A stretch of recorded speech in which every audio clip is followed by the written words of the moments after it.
Lord Yoshihiro, the ancient Kage-tier villain, knelt in chains. The blade rose, but he only smiled, weaving the forbidden body swap jutsu. The seals erupted with unstable light. The jutsu misfired, tearing through time. Yoshihiro vanished from the execution grounds. Only smoke remained. He opened eyes to morning light. A child's bedroom, small hands clutching the blanket. Everything was wrong. A child's body. Weak, untrained. This isn't the enemy. He stumbled to a mirror. The face, soft, blonde, round. But those crimson eyes, ancient, cold, glaring from baby features. No chakra, no power. I am trapped in a hollow shell. He tried to summon chakra. Nothing. The horror solidified. He was powerless, truly powerless. A child's scream, thin, piping, footsteps thundered. The door flew open. Kotaro, what's wrong, baby? Was it a nightmare? Nightmare? If only. This body is a nightmare I cannot wake from. Shh. It's all right. Mommy will make you a special breakfast. A smiley face omelet will chase the bad dreams away. She pulled him into a tight embrace, and he endured it, his ancient soul recoiling at the cloying affection. When she finally left to start the morning, he formed a hand seal. But the chakra pathways were dead, a dried riverbed. Nothing. I can't even feel a spark. This is worse than death. Kotaro, look, I made bunny rice balls. They're your favorite, remember? Now eat up or you'll be late. Bunny rice balls. I once feasted on the finest meats, and now I am bribed with shaped rice. He forced the food down. The academy loomed, a den of mewling children, but perhaps it held secrets. He would attend, dressed in the oversized uniform. Kotaro, or the thing inside him, walked through the school gates, eyes scanning for any hint of power. The classroom buzzed. He sat at the back, already calculating how to turn this new life to his advantage. You must be the new kid everyone's whispering about. I am Hina. I am training to be a kunoichi. What's your name? She speaks like a soldier, not a child. Perhaps she is the least useless one here. Kotaro. Before the conversation could continue, two older boys shoved aside a desk and loomed over the seat. Hey, runt. This is our row. Stand up and bow, or we'll teach you your place. Barely out of diapers, and already puffing their chests. I've erased armies. They are less than ants. He simply raised his eyes. In that instant, the air thickened. 4 centuries of bloodshed and malice condensed into a single silent stare. The bullies stumbled backward, their bravado crumbling into whimpers. They turned and fled toward the instructor, tears streaming. Whoa, you didn't even stand up. That was intense. You are really weird, Kotaro. Wonderful. Now I have a reputation. The last thing I need is a fan club of children. I must learn to hide my presence better. After that first day, Yoshihiro sought a secluded training ground. He would rebuild this pathetic body from zero. He dropped into a push-up. His arms trembled violently. Muscles unused to strain screamed. The 10th repetition felt like death. This is humiliating. I once shattered boulders with a palm strike. Now I can't lift my own weight. Days blurred into a cycle of pain. Then, on the 6th evening, a shadow blocked the dying sun. You are out here every day, covered in dirt. Most kids just play after school. Need a hand? The persistent one. I don't need her pity. But why does she keep appearing? I don't need help. Stubborn, huh? I train too. Maybe we can help each other. I could use a sparring partner who doesn't run away. A sparring partner? She has some skill. And it's been centuries since I taught anyone. Perhaps, fine. But don't cry when you lose. Weeks passed. The frail body slowly hardened, but still, raw power was beyond him. He needed other weapons. One afternoon, the bullies cornered him behind the academy. Their smirks promised revenge for the earlier humiliation. Thought you could hide forever. Freak. No teacher here to save you now. Rage without strategy.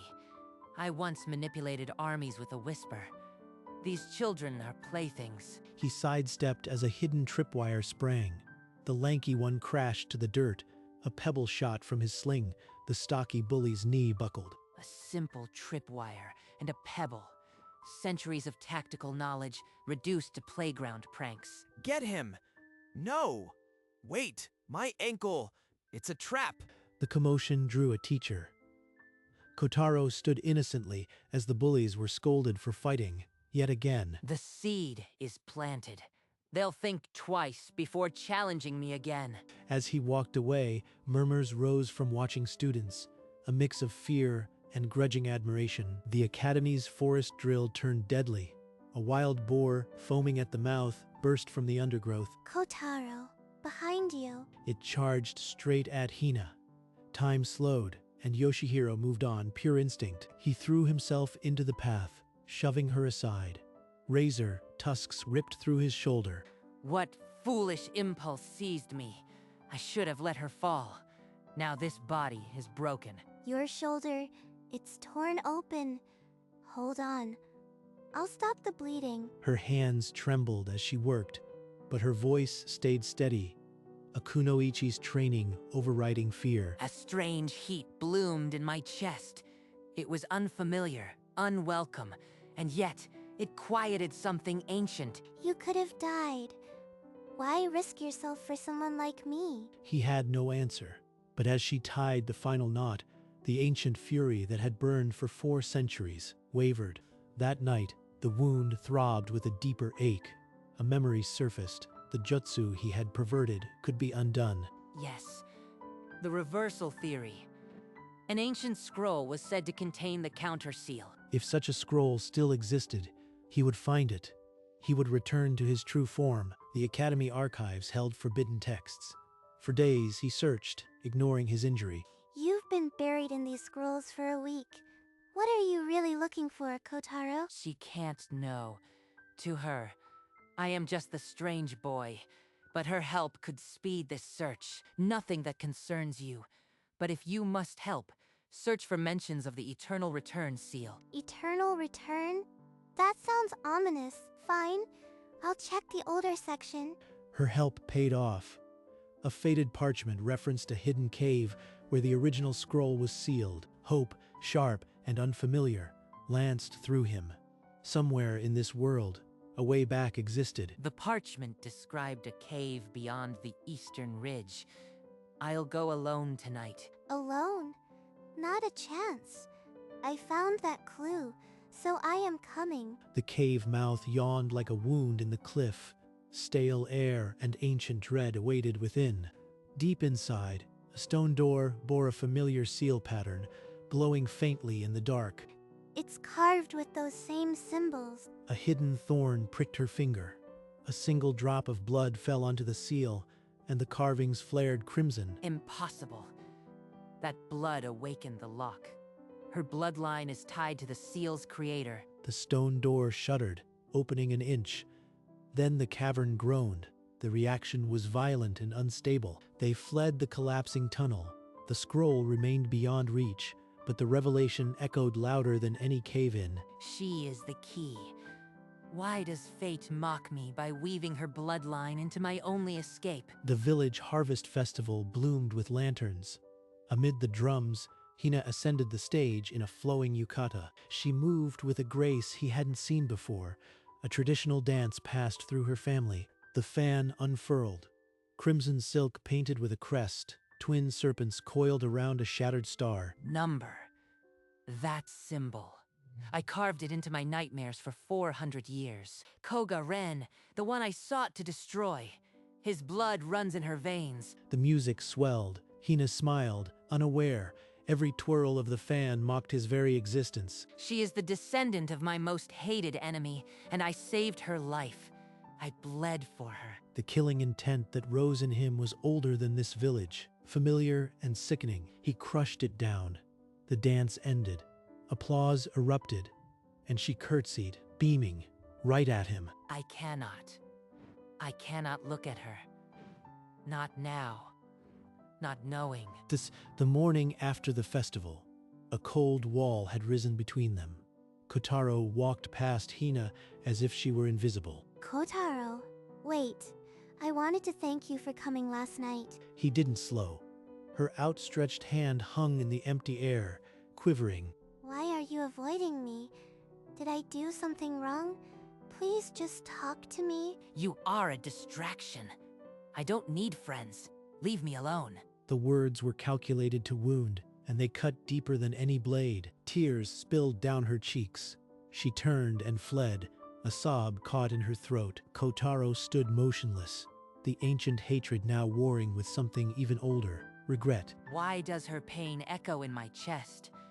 She is the blood of my enemy, but she is also the only one who ever smiled at me without fear. 3 days later, a shadow moved against the dusk. Twin blades glinted, a hunter from a forgotten revenge. He struck without warning, just as Hina rounded the corner. The blade aimed for Yoshihiro, but she was in the way. Kotaro, watch out. Yoshihiro twisted, shoving her behind him. His small body took the strike, a crimson gash across his chest. Again, my body moves for her. Even knowing the truth, I cannot watch her die. He fought with ancient tactics, using the environment, a falling branch, a dust cloud, to disorient the assassin. A child with the eyes of a dead lord. I see now. This hunt is personal. Outmatched by the boy's strategy, the assassin vanished into the evening mist, but not without a promise of return. Your wound. It's worse than last time. Please, let me help. Her tears are salt on my wound. I was ready to hate her. Why does it hurt more when she cries? That night, while Hina slept, Yoshihiro slipped away. The wound burned, but the pull of the cave was stronger. The cave had stopped collapsing. In the deepest chamber, untouched by the earlier chaos, a sealed scroll rested on a stone pedestal. He broke the seal with trembling hands. The parchment unfurled, revealing the exact counter jutsu. The ritual is here. I can reclaim everything. My power, my vengeance, my true form. A vision surged. His adult body, draped in shadow, armies kneeling before him, the world trembling at his name. But then another image. Hina laughing under the cherry trees, sunlight catching the ribbon in her hair. Her smile is a cage I never asked for. Why can't I erase it? His hands shook, the scroll nearly tearing.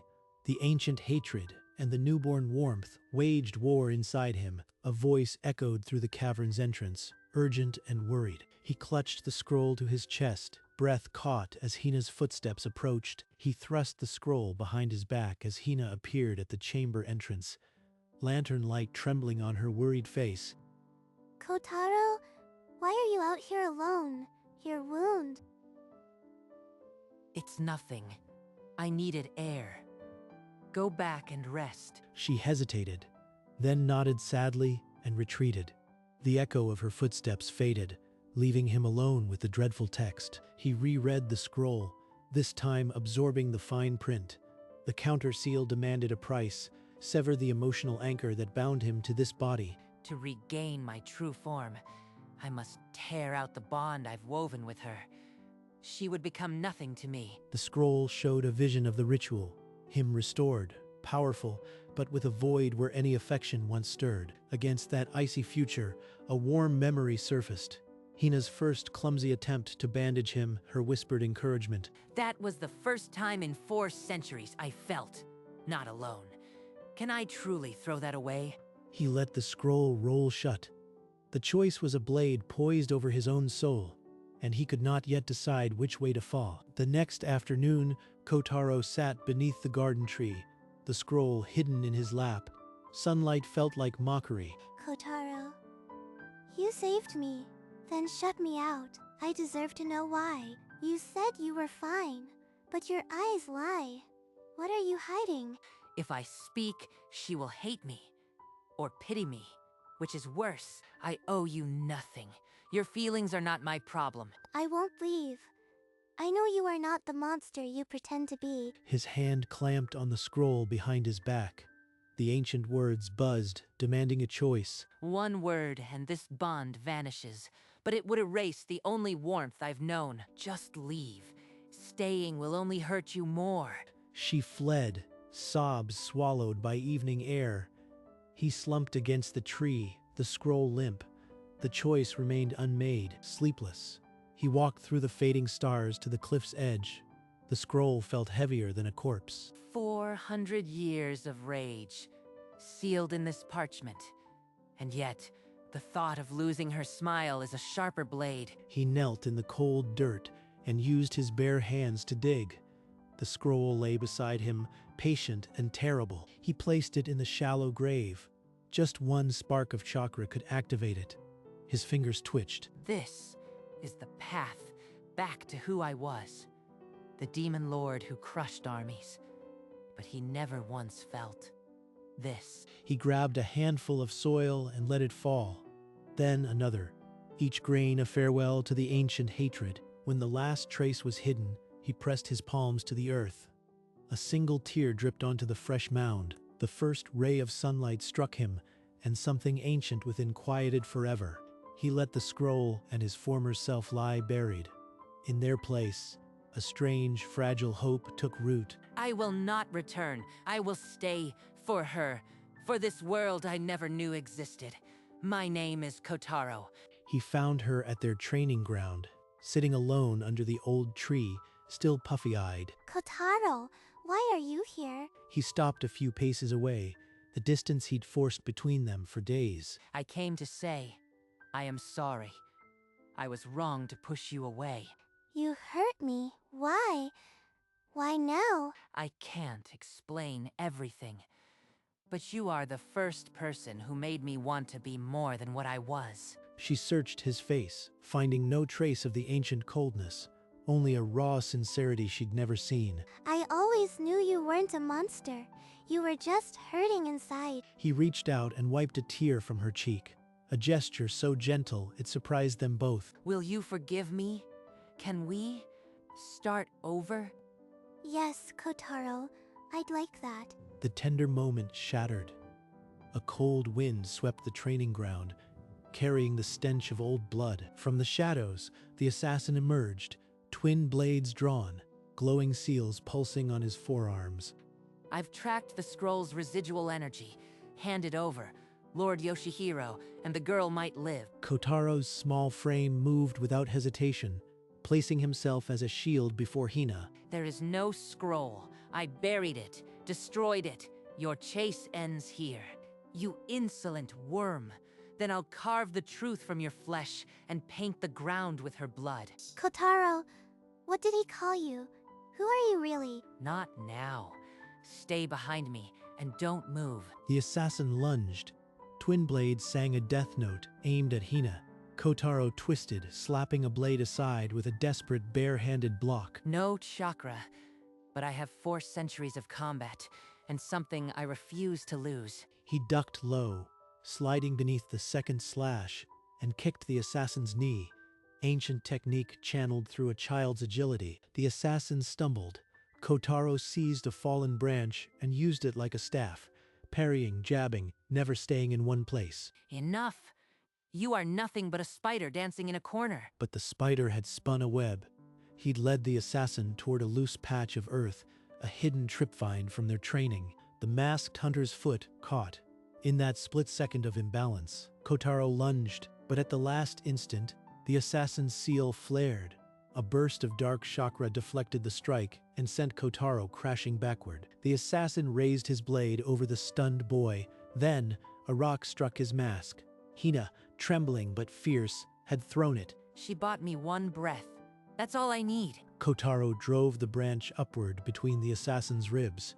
The man gasped, dark energy faltering. This isn't over, Demon Lord. I will return with a host. He vanished into the mist, bleeding. Kotaro dropped the branch, swayed, and felt small arms catch him before the world went dark. He awoke in a soft cot, bandages tight. Hina was there, eyes red from tears. You scared me, Kotaro, but you were incredible. Word of Kotaro's stand against a rogue hunter spread quickly. The academy called a special assembly. The instructor stood before the class, Kotaro at his side. and declared his heroism. Today, we honor Kotaro for his unmatched courage. Let his actions inspire you all. Even the bullies, Takeda and Minoru, clapped reluctantly. A new, grudging respect flickered in their eyes. Kotaro gave a small nod, not smug, but accepting. A faint smile touched his lips, softening the ancient glare. That evening, his mother packed his favorite bento, smiley face omelet and all, with a note for my hero. This warmth is worth more than any throne. I am no longer that demon lord. I am Kotaro. And somewhere, beneath the cliff, the scroll rotted, its promise buried with a past that no longer owned him. Morning walks to the academy became a quiet ritual. Hina waited at the crossroads, and they fell into step. Training resumed, but now the silence was filled with easy laughter between strikes. You've gotten faster. Almost suspiciously fast. Perhaps I just have a good teacher. At the academy, his sharp answers drew nods from instructors. The outcast had become the prodigy. Lunch with his mother, once an ordeal, now a warm pause. She noticed the smile he no longer hid. This is it. A simple life, a kind girl, and a mother's love. I have everything. His crimson eyes, which once held only malice, now danced with quiet joy under the afternoon light. He now laughed at one of his rare jokes, and the sound was better than any victory. As the sun set on another peaceful day, Kotaro, once the demon lord Yoshihiro, finally understood the meaning of home. Beneath the ancient cherry tree on the hill, they sat together, the village spread below like a painted scroll. When I become a great kunoichi, I want to protect everyone in this village, even the grumpy ones. What will you do as a great kunoichi? I'll make sure no orphan ever feels alone, like you did. He looked at her, speechless. She had seen through him from the start. I am not going anywhere. This is where I belong. I once sought dominion over all. Now, this small patch of earth is my entire world. Cherry blossoms drifted down, one resting gently on her hair. He brushed it away with a tenderness that surprised neither of them. The sun dipped, painting the sky in shades of gold and rose. A perfect moment, fragile and eternal, and Kotaro smiled not the ancient sneer, but a true, unguarded smile as the last petal of spring fell. Time passed gently. The cliff where the scroll lay buried grew soft with grass and tiny wildflowers. A single butterfly rested there, wings like folded crimson, mirroring the eyes that no longer held malice. By the old well, a puddle mirrored the sky. It was there he paused and looked. The child in the water had his face, his hair, but the eyes were warm, filled with quiet acceptance. Not a demon, not a villain, just a boy who had found something worth more than power. Kotaro, are you coming? He turned from the water and ran toward her voice, the wind lifting his hair. The spot where the scroll lay was indistinguishable from the rest of the cliff, just another patch of green. And somewhere in the hidden chambers of a forgotten cave, the last echo of the ancient technique faded into silence. Some cages are not built of bars, but of a life you never knew you wanted.